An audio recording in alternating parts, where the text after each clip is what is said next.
everyone. Today on Binky's Drinking Thoughts, I'm going to show you guys how to make cordial.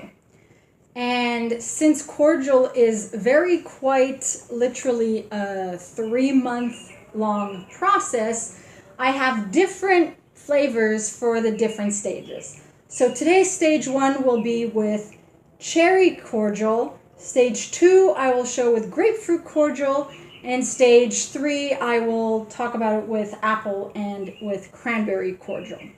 But I also have pear in the making, mango in the making, one batch of grapefruit that we finished yesterday, blackberry, and a few others. So these are my cherries. I have already pitted them, removed all the pits, and cut them in half. And I have already sterilized my container. So I just, boiling water, pour into it for 10 minutes and then empty it, let it cool a bit. For stage 2, I have my equipment. You need a strainer, you need a big container. For stage 2, you basically reuse the same container that was originally sterilized. You don't need to re-sterilize it because it has had alcohol in it. So it's important to remember how to prepare the fruit that you're using. So citrus fruit, for example, you need to cut in half to like eating a grapefruit with a grapefruit spoon. So you take out all the segments and then you squeeze the excess juice into the container. Some fruits need to be peeled and cored, like apples or pears or mangoes or peaches. And berries are quite simple. Blackberries and raspberries. That was a good batch. Raspberries and blackberries, you just need to squash them down a little bit. Strawberries, you need to chop them up. Cherries, you need to remove the pits. I haven't done blueberries, but blueberries are pretty small, but I would assume you need to squash them a little bit, because otherwise if they remain whole, the flavor that's inside is not necessarily going to get out into the alcohol. And the whole thing is to let the alcohol and the fruit infuse together for nearly 2 months. And every few days you give it a good shake. You keep it in a cool place. I leave it under the sink. And when you remove it, you just give it a good shake. Every few days. As simple as that. Cranberries are a little bit different to make though, because you have to cook them first. You have to literally make cranberry sauce first. Typically when you make cranberries, you wait for them to start popping and then you start, encouraging them to pop some more. You put all your sugar in it. So what I do is I cook it with sugar. I cook it like making regular cranberry sauce. But after they've popped, before that last minute or so where it cooks just long enough when you transfer it into your containers, it just kind of congeals like a jam type texture, you stop it then and there before that extra couple minutes, and you transfer it in your sterilized container to mix it with the alcohol. So that's the difference with cranberries. You transfer the fruit into the container. And even if my hands are clean, I'm just going to use a spoon because it's simpler. And there we go. So this takes a while. And of course I'm dropping things. So while I'm transferring these cherries into the bottle, let me talk about alcohol selection. So the base alcohols, rum, vodka, that's what you use for the alcohol. Now, vodka is a lot stronger and more potent in taste than rum. So I'm going to be using vodka for the cherries because cherry liqueur seems to me like something that needs to be a lot stronger. But the cherries will be able to really infuse with the vodka. Something that has a very mild taste, like kiwi or citrus, rum is a good choice for that. unless you like it stronger. I'm more of a rum person, so obviously I will favor rum in most of the cordials that I do. But vodka sometimes can be an excellent choice. So when it comes to vodka, it's pretty straightforward. I typically use either Polish, obviously because I'm Polish, or Russian vodka. The vodka I preferred was Wyborowa, but I think they don't sell in North America anymore. So ever since I've been buying, Wyborowa was Polish, I've been buying this one, Moskowskaja. It's written differently. They have V's, in Polish we have W's. So when it comes to rum, however, you have dark rum, you have black rum, you have spiced rum, you have white rum, you also have Havana Club. I'm a big fan of Captain Morgan's. When for citrus, I will go with white rum. The mango, I went with white rum. The cranberries, I went with the Captain Morgan spiced rum. I also use Captain Morgan spice for the apple, and I'm using it in the pear as well, because pear and apple especially makes like applesauce, pear sauce. Cranberries gives it that little festive flavor. I love cranberries. All right, so now our cherries are transferred, and you'll see different fruits. It'll depend on the amount that you have, and it'll depend, you know, the size of the container. So what I always do, there's no concrete measurement, to be honest. I don't measure these things. It just kind of came naturally. My grandfather made his own wine and made his own alcohol infusions and things like that. So he died before he could, you know, pass it on to me, but it's in my genes. So it just comes naturally to be able to figure out how much to put. If I try to go with a measurement, either there's too little or too much. But here's my trick. First, use this. So first I'll pour enough, just enough to cover above the fruit a bit. And once that's in, I give it a first stir. Because the alcohol, there's a little bit of air spaces. The alcohol needs to go down to the bottom. And see, it's already going down. So I give it a first stir. And we see there are a few cherries sticking out of the alcohol. So I add a bit more. Now, this is vodka, so it's a little bit stronger than if it's with rum. But I'm thinking I can easily get away with putting it maybe just under this line, and it should be good for the amount of cherries that I have. Because once I seal this, then other than stirring it, I don't touch it, I don't add alcohol, I don't open it for a month and a half to 2 months. Depends. All right, you can already see the alcohol changing color. Above it's turning a little bit of an amber. So give that a good stir. A really good stir. All right, and make sure it's well closed. There. And it's okay if it, you know, it's still well closed. And so there we go.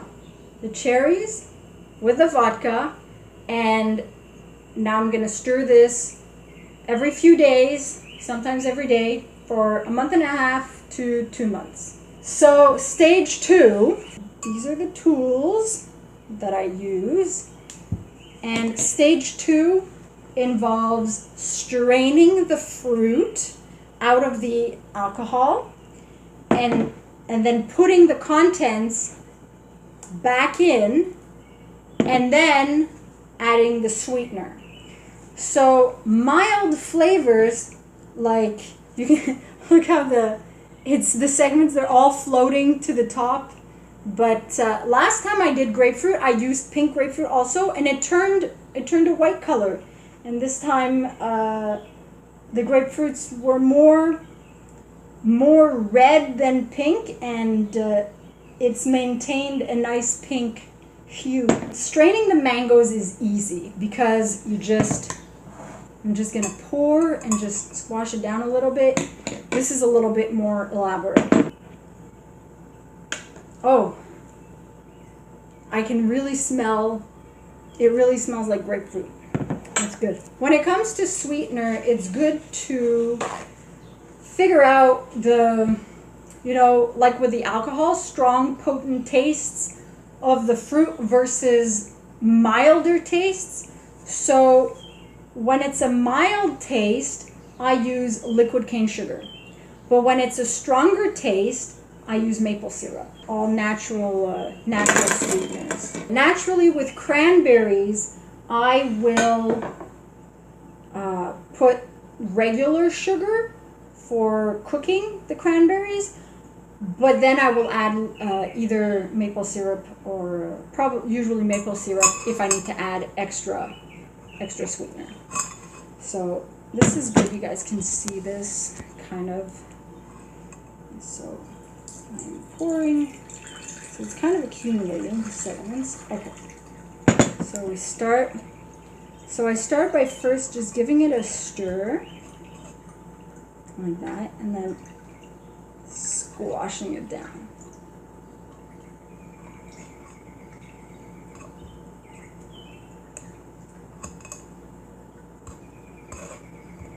And then another little stir and squashing it down. What I do sometimes after is I mean, this is alcohol infused fruit. It can be eaten. It can be cooked into a dessert. It can be added to a pie. It can be eaten just like that, if that's your thing. And then once you feel that most of it has been strained and you can't really strain more of it, then you transfer it. When you transfer it in a bowl, if there was any liquid remaining, it'll kind of soak down into the bowl, so then you can kind of just tilt the bowl and pour that into your container after. So it's like an extra strain process. So this is how to strain citrus fruit. Berries are very similar, like blackberries and raspberries. The raspberries completely decompose the blackberries. The blackberries were turned white and had started decomposing themselves, so you kind of squash them down also. But the thing with raspberries and blackberries is they have seeds. So when you have something with seeds, you don't want to squash it too much into this, because the seeds are going to block the mini little holes of the seed. And so it's better to do the bold trick where you squash it down mildly and then you just let it sit in a bowl for like 20 minutes, 15, 20 minutes, and then just, pour the excess out after that.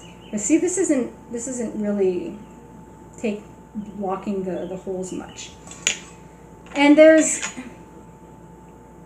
it still maintains a bit of the pink hue, but it does look yellow. I have never used white grapefruits, but I'm assuming it would be a lot clearer and a lot whiter in color.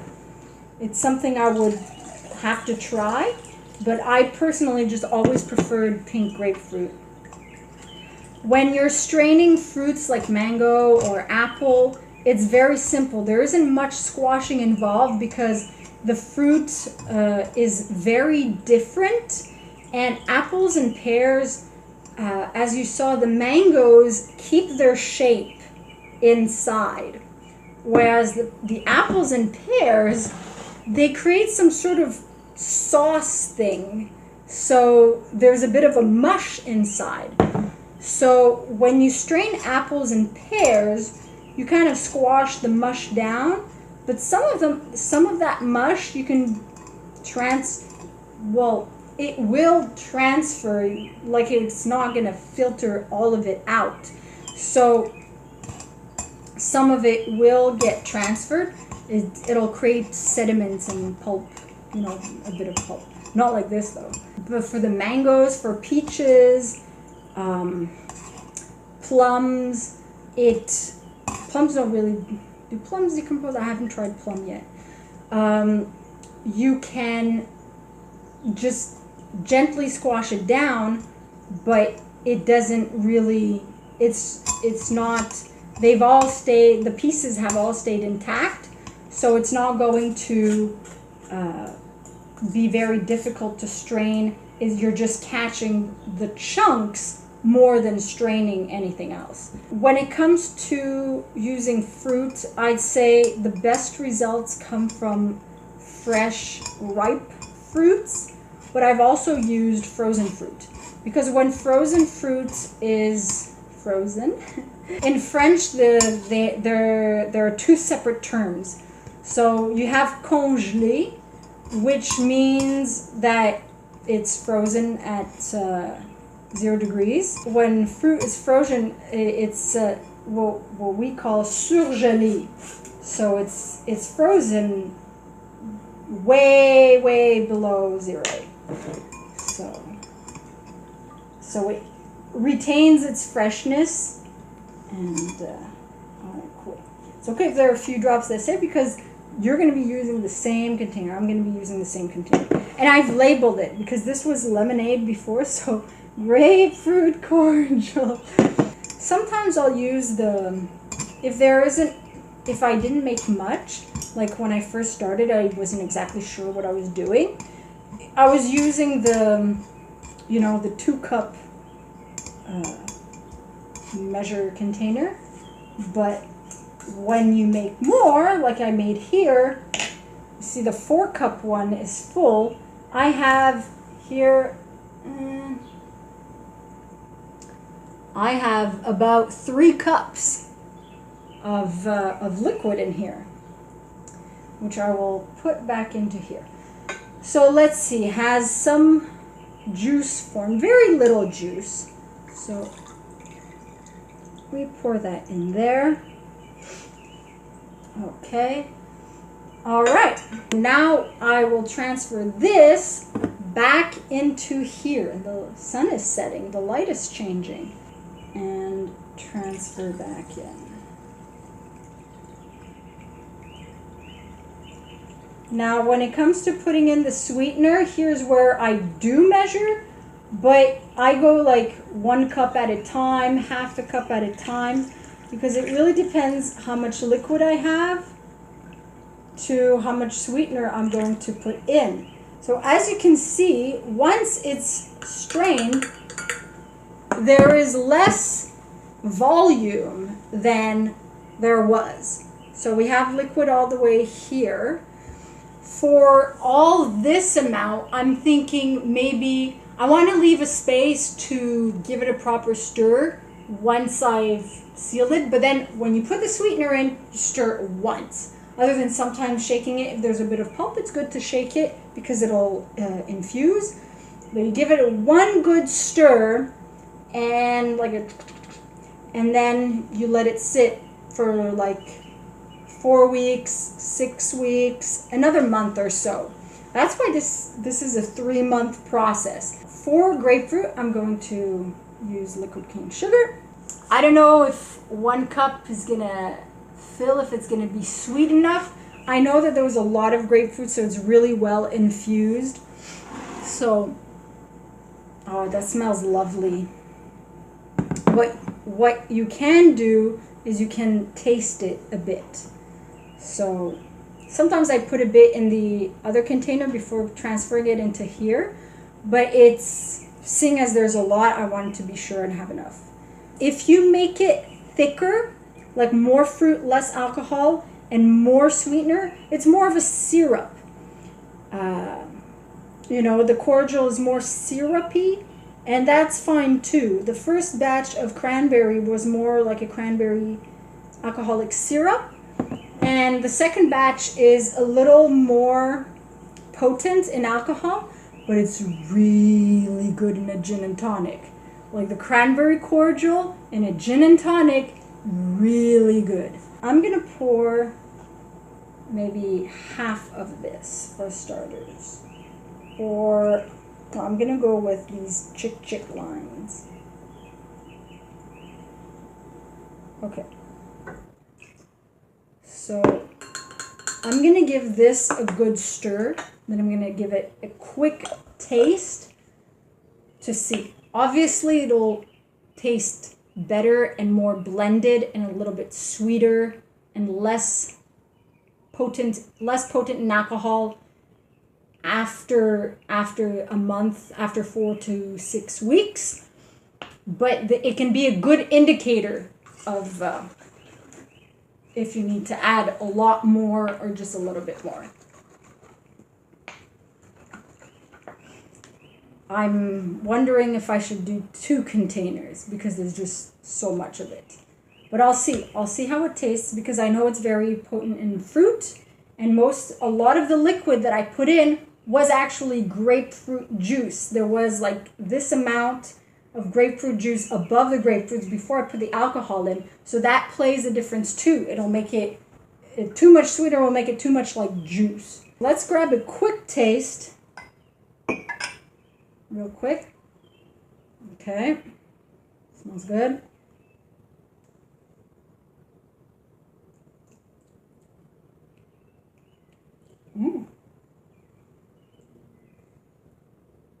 Ooh. I can feel it in my nose. But it's actually quite sweet. I will add just a little bit more because I like it a little bit sweeter. But there isn't too much alcohol. Like, is there enough room if I put the whole thing in? If I put the whole cup in? Yes, there's enough room for me to stir if I put the whole cup in. That's funny. All right. Flip it upside down. Good stir. And now I don't touch this for like the next month or so. Oh, I can't wait for it to be ready. What the grapefruit does is in taste, it's very akin to limoncello. So if you like limoncello, except it's a bit sweeter, and it's like grapefruit cello or whatever. Now, I'm going to show you the finished results of. This was cranberry in an old container. I reuse containers all the time. I have a sherry bottle that I use that I put the blackberry in it because the blackberry actually tasted and smelled similar to that particular kind of sherry. So I used that same bottle, and it was fine. I always, when I finish a bottle, I always clean the bottle really well. And let it air so that the flavor and smell that was previously in it has time to completely evaporate. And then I clean it again right before sterilizing it. So it's really, really clean. It's really pure. And so this was the apple one. This was the apple cordial. I had 2 containers like this. And you can see a few little sediments. This has Captain Morgan spiced rum in it, and this is what the result is. This is what remains of cranberries, so I'm happy that summer is here, but I look forward to the fall when cranberries are very much in season, and I will buy a lot of cranberries, and I will make more than just one batch of cranberry cordial. Because that's what I do, that's what I give as gifts to people for people's birthdays, and during occasions now I give little bottles of cordial, and it's pretty simple. You can make your own cordial, and you can buy little bottles, and you sterilize all those bottles, and you can give them as gifts. You can give 2-3 flavors to people, and it makes for a very nice.